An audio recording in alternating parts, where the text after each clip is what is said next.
আসসালামু আলাইকুম বন্ধুরা, আজকে ভিডিওতে আমি দেখাবো যে আপনাদের যাদের এই সমস্যাটা রয়েছে, ঠিক আছে? তো আমরা একটু ভিতরে আসি, তাহলে ক্লিয়ার বুঝতে পারবেন যে স্টার যাদের সেই স্টারটা আপনাদেরকে দেখতে পাচ্ছেন যে এই রেস্ট্রিক্টেড করে দিয়েছে। তো যারা এই সমস্যাটি কোনোভাবে সমাধান করতে পারতেছেন না, তো আজকে আমরা এই ভিডিওটি দেখেন, তাহলে ইনশাআল্লাহ সমস্যাটি সমাধান করতে পারবেন। তো এই সমস্যাটি সমাধান করার জন্য ফাইন্ড আউট মোড়ে এখানে ক্লিক করবেন। এখানে ক্লিক করার পর একটু নিচের দিকে আসবেন, নিচের দিকে আসার পর দেখতে পারবেন যে ডিজাইনে ক্লিক করবেন, তারপরে দেখতে পারবেন যে সাবমিট। তো এখানে সাবমিটে ক্লিক করার পর এখানে আবার দেখতে পারবেন ডান নামে একটা অপশন, তো ডানে ক্লিক করবেন।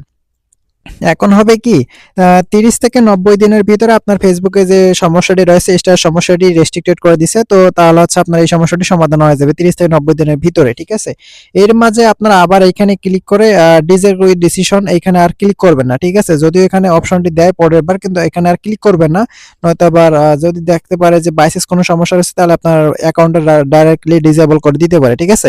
তো তার আগে একটা বিষয় বলে রাখি, আপনারা যারা আপনার নিজের আইডিতে অন্যের ভিডিও কপি করে আপলোড করেছেন, এই ভিডিওগুলোকে ডিলিট করে দিবেন, ঠিক আছে? দ্রুত ডিলিট করে দিয়ে তারপর আপনারা এই আপিলটা করবেন, তাহলে ইনশাআল্লাহ আপনার সমস্যাটি সমাধান হয়ে যাবে ইনশাআল্লাহ।